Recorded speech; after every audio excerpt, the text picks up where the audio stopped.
Bueno, el día de hoy vamos a hablar de la matemática de la computación y su funcionamiento. Bien, perfecto. Entonces, dándole continuidad a las secciones pasadas, ¿cierto? Ya haciendo como un resumen rápido, ya vimos lo que era la parte física de la computadora, los componentes. Ya pasamos a una inicialización o entendimiento entre lo lógico, o sea, los programas, lo intangible, que lo físico es el hardware y lo lógico ya serían los programas, serían el software, ¿cierto? Ya entendimos cómo el software influye en nosotros, ¿cierto? Cómo los programas, los aplicativos, cómo lo podemos ahora sí ya utilizar. Y ahora vamos a hablar de la lógica matemática que hay detrás de todos los sistemas, porque pues digamos que la realidad es que todo eso se mueve por matemática, ¿sí? Entonces eso es lo que hace que los sistemas funcionen y sean óptimos y cada vez puedan evolucionar. Nosotros lo hemos traducido en un lenguaje de pronto más intuitivo, más gráfico, más abecedario, más vocales, más sonido, pero detrás de todo eso realmente son números, ¿sí? Entonces, algo inicial que yo les decía en las primeras secciones era el tema de el binario, ¿cierto? Que es el lenguaje que utiliza la computación, el 1 y el 0, que está, digamos que enganchado con lo que es la parte eléctrica y la parte física. Eso nos permite, digamos, el comenzar a identificar cuándo tiene que hacer algún proceso o cuándo no.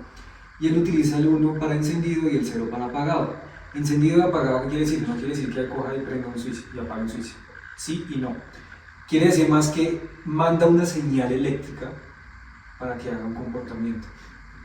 Manda, lo apaga, pero de una forma muy rápida. Y al momento de hacer eso, como les decía en tiempos, años pasados, se utilizaban el código Morse. Acá también se utiliza un código que se llama, bueno, una unidad de medida que se les llama los bits, ¿cierto? Esa es la unidad de medida. Así como para ustedes, para la comida, tienen una unidad de medida, o para el peso, digamos, ustedes que son de la parte deportiva, el peso tienen kilogramos, libras, toneladas, todo eso, ¿cierto? Acá se utiliza lo que es los bits, ¿listo?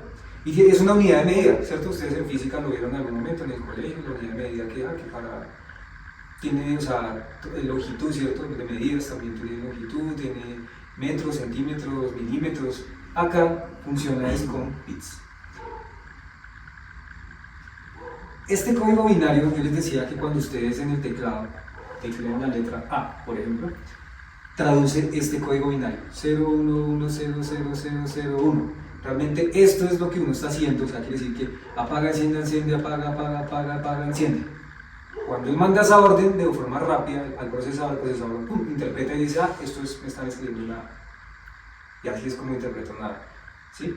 Cuando les decía que en los aplicativos existe el sistema operativo, que es el traductor visual bonito, la interfaz gráfica, el código traduce esa A de forma rápida y la muestra como a nosotros, pues como una letra, como una vocal. De pronto al computador, bueno, el computador lo va a mostrar de forma binaria, ¿cierto? Entonces hay unas unidades de medidas. Resulta que así como en la electricidad existen los watts, que son, como por ejemplo la fuente que nosotros vimos que decía 1200 watts, o la genérica que tocamos que esa es de 250 watts, ¿cierto? Esa es la unidad de medida de la electricidad. Y el voltaje que se reparte acá, que nosotros decíamos que tenía 12 voltios o 24 voltios en algunos casos para tarjetas de video mucho más potentes, esto es lo que él traduce para poder mandarle esa corriente, de la corriente alterna que manda la casa, el poste y todo eso, al voltaje traducido a una computadora para que lo pueda mover. Pasa lo mismo en los celulares. O sea, en los celulares cuando lo conectan, por eso necesitan esa marranita, ese adaptador que recibe ciertos voltajes, ciertos watts, cierto de potencia, y lo convierte en voltios, en una medida más pequeñita de corriente para que pueda mover todo eso, ¿cierto? O para que la batería en este caso lo mantenga y poco a poco lo vaya liberando ese voltaje, ¿cierto? Por eso no es lógico coger un cable conectarlo directamente a un celular, coger un cable directo y conectarlo a la corriente. Lo más probable es que se va a estallar, ¿cierto? Necesita de un convertidor, de una fuente que convierta esos voltajes a voltaje, ¿cierto? ¿Listo? Carlos hasta ahí. Ahora hablemos entonces de el lenguaje, o bueno, la unidad de medida que tiene la computación. ¿Para qué es importante eso? O sea, decir, bueno, pues ¿para qué me sirve en la vida? No, pues realmente le sirve para muchas cosas. Primero, un bit. ¿Qué significa un bit? Viene de binario. Significa o es un 1 o es un 0. Eso es un bit. ¿Sí? O es un 1 o es un 0. No puede ser las dos cosas porque serían 2 bits en teoría, pero o es un 1 o es un 0. ¿Listo? Es una sola unidad. Listo. Ahora, después viene lo que se llama el byte. Así como cuando ustedes le dicen, un milímetro, ¿cuánto es? Tanto. Un centímetro, ¿cuántos milímetros son? ¿Cierto? 10, ¿sí? Algo así, 10 centímetros, ¿sí?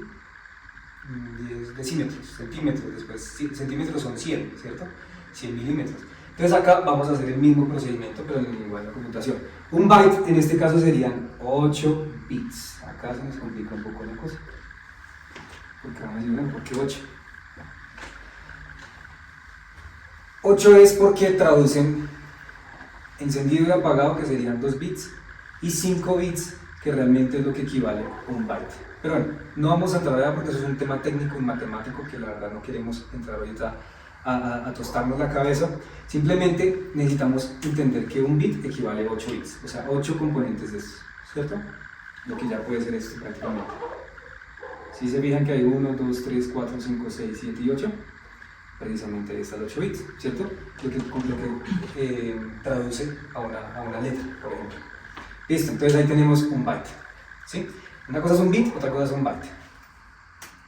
De un byte pasamos a un kilobyte, que sería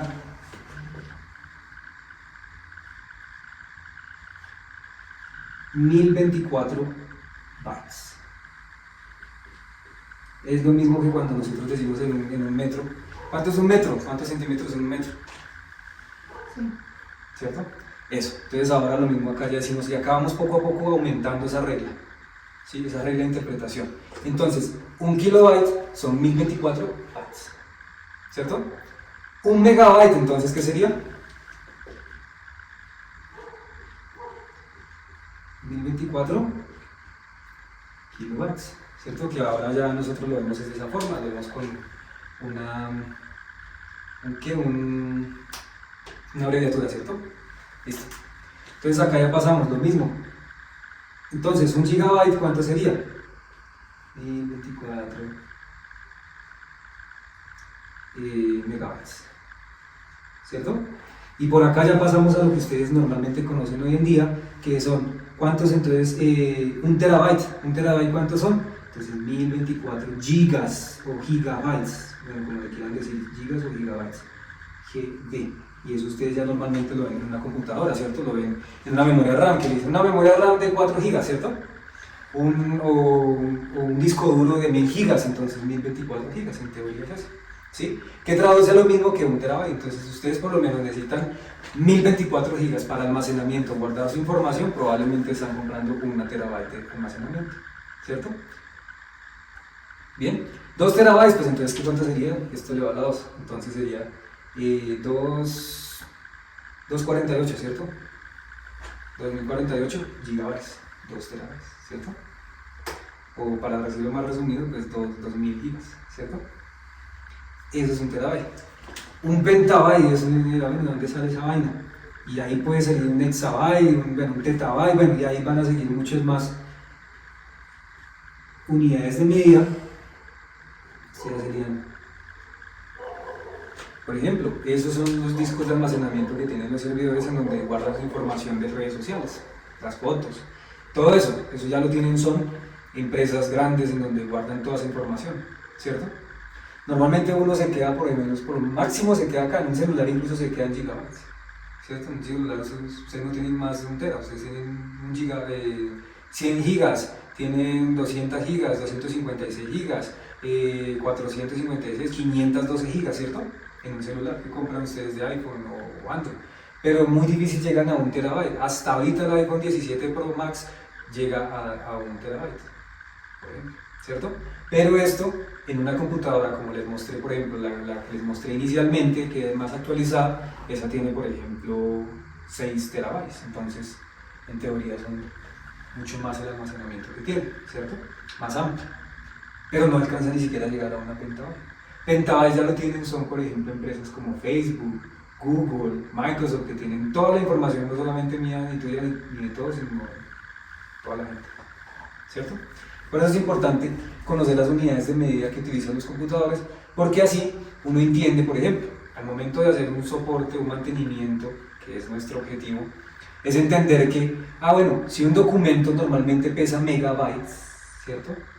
Porque tienen hartas hojas, hartos slides, bueno, en PowerPoint o hartas tablas en Excel, entonces pesaría megabytes. Pero si ese documento está pesando bytes, probablemente no sea un documento bueno, o esté dañado, o tenga virus, o lo haya dañado algo se haya dañado a quien no pertenezca al peso que debería ser, ¿cierto? ¿Sí? Así como usted es una persona, si el peso que uno tiene debería tener tanto peso X, 70 kilogramos, pues probablemente si tiene menos, pues ya sabe que esa persona tiene algo malo por dentro. Eso es como una lógica de poder también uno decir, bueno, sí, en esa resolución de problemas en el mantenimiento, uno también puede decir, bueno, algo está pasando ahí, ¿cierto? Lo mismo una aplicación mueve cierta cantidad también, claro, una aplicación, cuando ustedes instalan una aplicación, ustedes miran en su celular, miran la gestión del almacenamiento, le va a decir, esa aplicación pesa 46 megas, 100 megas, 200 megas, 2 gigas, 10 gigas, ¿sí? 10 gigas ya es una aplicación que es muy pesada, 20 gigas ya comienza a ser muy pesada. Entonces probablemente, si ustedes tienen un archivo de Word que le pesa 20 gigas, probablemente sea un virus o algo que está generando esa carga que en teoría no debería ser un documento normalmente. Un documento debería estar como por acá. ¿Sí se fijan? Entonces ahí realmente lo que uno busca con esto es interpretar. Ya uno cuando conoce la base, interpreta entonces cuáles podrían ser los problemas que se asocian frente a esa base. ¿Sí? Eso es importante al momento de hablar del lenguaje de números y la matemática de la computación. ¿Quién hace todos esos cálculos? Porque uno va a decir, bueno, pero ¿quién coge? Si yo no quiero escribir acá A solamente, si no quiero escribir LA o la abreviación, entonces ahí ya estoy hablando de muchas más letras. Ya estoy hablando de muchos más componentes, cada uno de 8 bits, 8 bits, 8 bits, 8 bits. Incluso el mismo espacio también tiene una representación en bits. Para nosotros es nada, para un computador sí representa algo, ¿sí? Entonces, toda esta cadena de caracteres, ¿quién lo va a hacer? ¿Quién va a hacer todo ese procesamiento rápido? ¿Quién hace ese procesamiento rápido? El procesador, ¿cierto?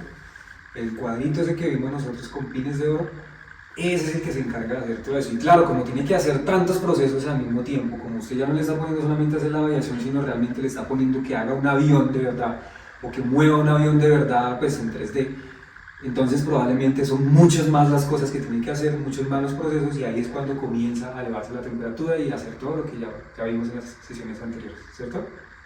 Y esa es la lógica de una computación. ¿Bien? Sobre los procesadores, pues ya que comenta que eso es la función del procesador, pues también depende cuántos hilos o núcleos tenga, ¿no? Es correcto, muy bien. Entonces, normalmente, así como hablábamos de una memoria RAM que tiene 4 GB, ¿cierto? En el caso de la computadora, él no maneja unas capacidades, sino maneja procesos, o sea, la forma en que él puede, digamos, hacer ese tipo de procesos. Y ahí existe otro nombre, otra relación matemática que se llama los hertz. ¿Los hertz qué es? Los hertz significa, si la corriente en watts es la potencia de la corriente que viene, ¿cierto? A que lo puede incluso electrocutar a uno, si ahí lo tocan. Si en almacenamiento los bits son ese prende y apaga, ¿cierto? En los hertz, en lo que maneja un procesador, es la capacidad de reloj, se llama eso, o el momento en que él coge, trae una tarea, la convierte en una salida, trae una tarea, la convierte en una salida, trae una tarea, la convierte en una salida, trae la tarea de coger estos bits y convertirlos en una salida Como la fluidez. Exacto, es como el proceso de la fluidez que él va haciendo todo eso, ¿cierto? Entonces, eso es un reloj prácticamente, pues es lo que ellos le llaman un reloj porque pues en teoría lo que él va y viene, que hace como un relojito No es un ciclo completo, sino un va y viene, y eso lo hace en una velocidad de hertz, ¿cierto? Entonces un procesador puede tener, ¿qué? 3.5 gigahertz, entonces ahí ya viene que está haciendo esto mismo 1024 veces, ya no megas, sino 1024 veces de las hertz del movimiento que está haciendo. Entonces, 3524 veces de lo que está haciendo, ¿cierto? En ese momento.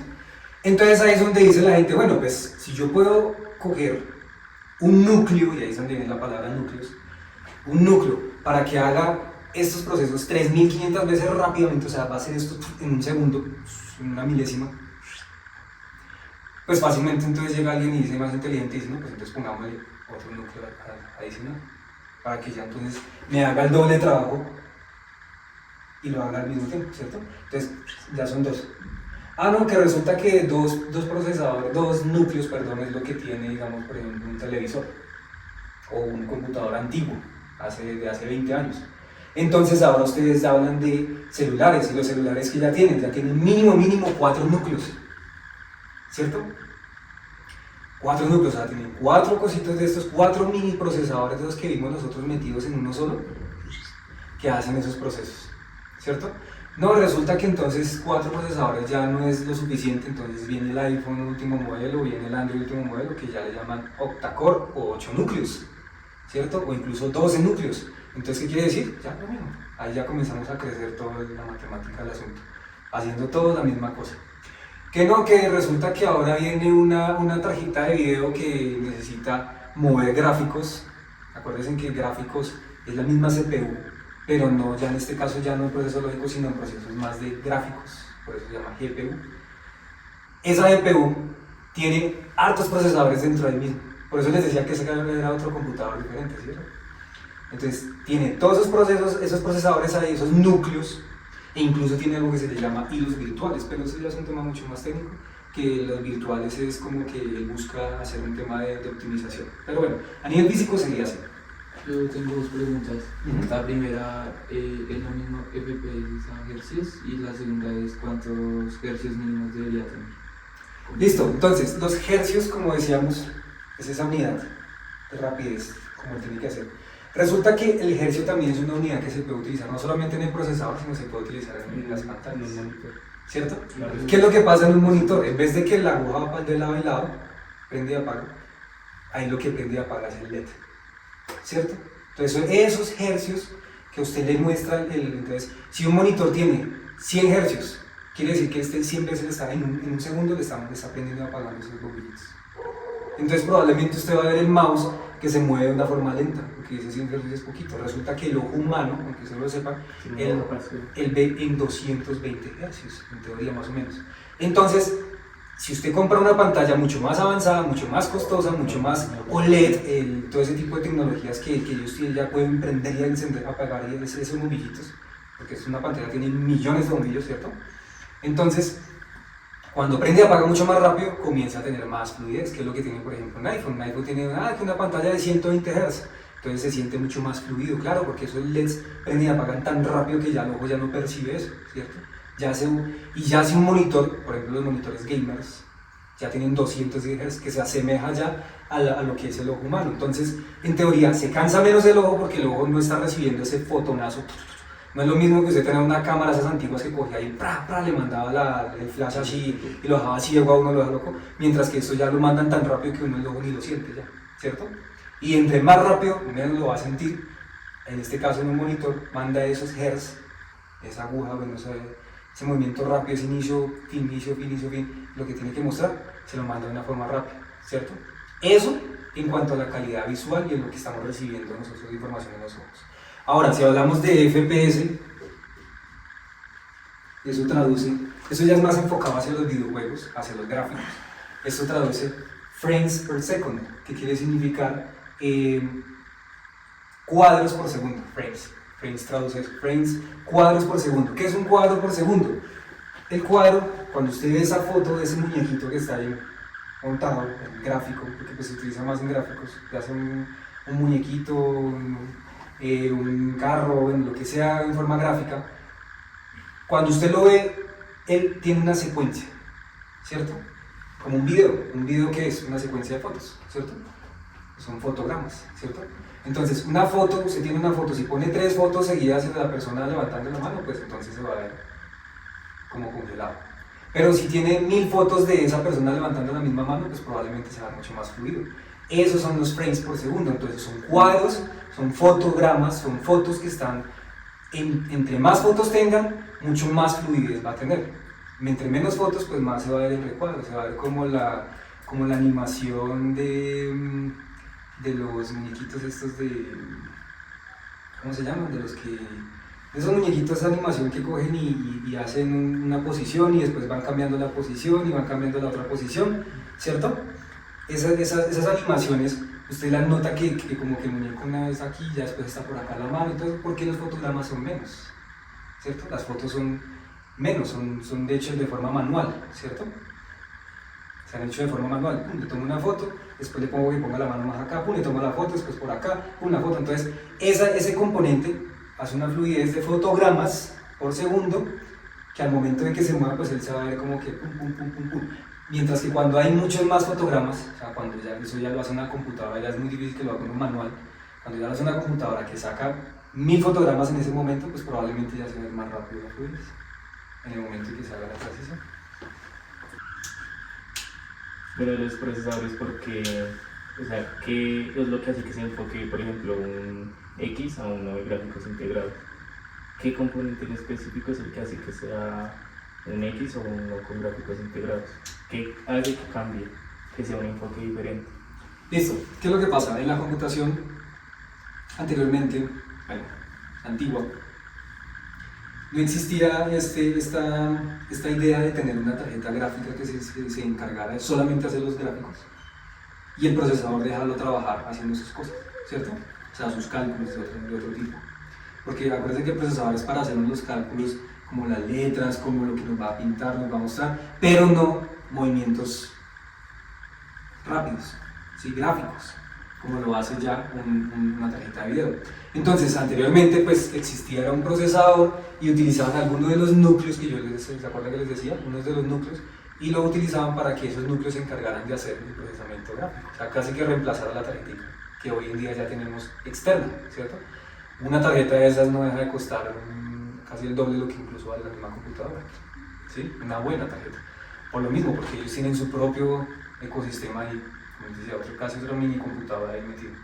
¿Sí? Anteriormente pues no se veía necesario eso, los gráficos eran muy bajitos, no se utilizaba, no se creía que se iba a hacer mundos realistas, 3D ni nada de ese tipo de cosas. Entonces, bueno, tampoco había la tecnología ni el conocimiento de hacerlo en ese momento, entonces, y eran muy costosos los que lo lograban hacer. Entonces lo que hacían era dentro del procesador, utilizaban algo que se llamaba gráficos integrados. ¿Qué es eso? Realmente escoger ese núcleos que tiene adicionales el procesador, si tenía 2 núcleos, coger uno de esos o la mitad de esos y utilizarlo solamente para hacer gráficos. Eso significa gráficos integrados, ¿sí? Dentro de un procesador. Digamos que el mejor escenario es que se tengan aisladas las cosas, ¿cierto? Que trabaje un procesador acá para esto y el otro para lo otro, ¿sí? Si ustedes ven un celular, digamos, por dentro, si llegan a separar un celular, ustedes van a encontrar que van a tener una CPU, ese cuadrito que nosotros vimos, ¿cierto?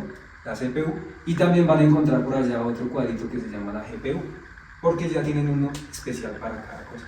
Incluso la que yo les decía, la inteligencia artificial también ya es otra diferente, otro cuadrito que se encarga de hacer solo los cálculos para no entrar a sobrecargar a los otros, ¿cierto? Entonces eso es importante, digamos, cuando se habla de gráficos integrados, quiere decir que esto ya no tiene componente en uno solo, ¿sí? El problema es que pues, se puede, digamos, que recargar mucho más fácil, ¿cierto?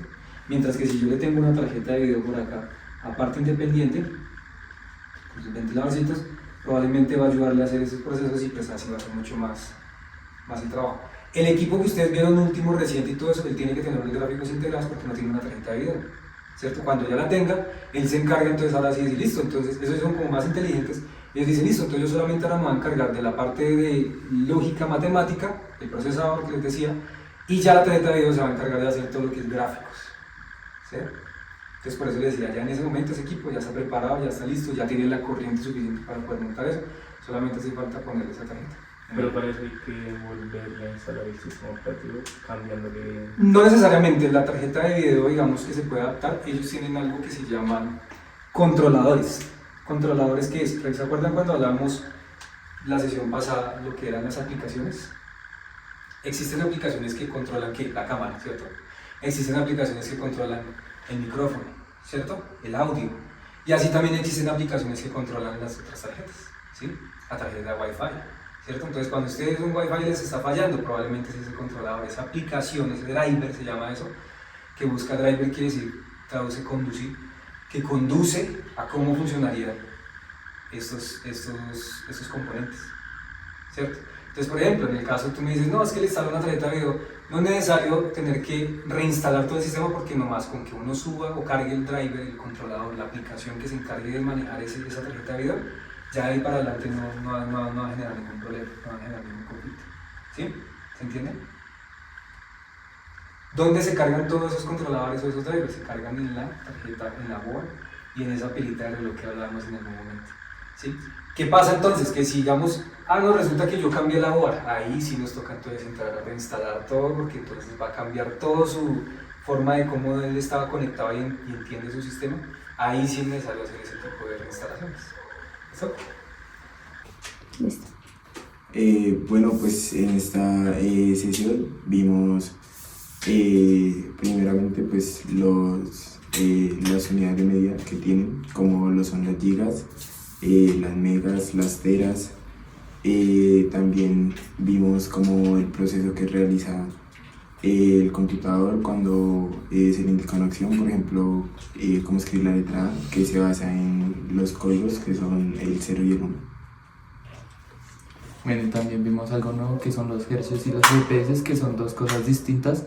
Los hercios van a un segundo rápido y los FPS son los cuadros por segundo.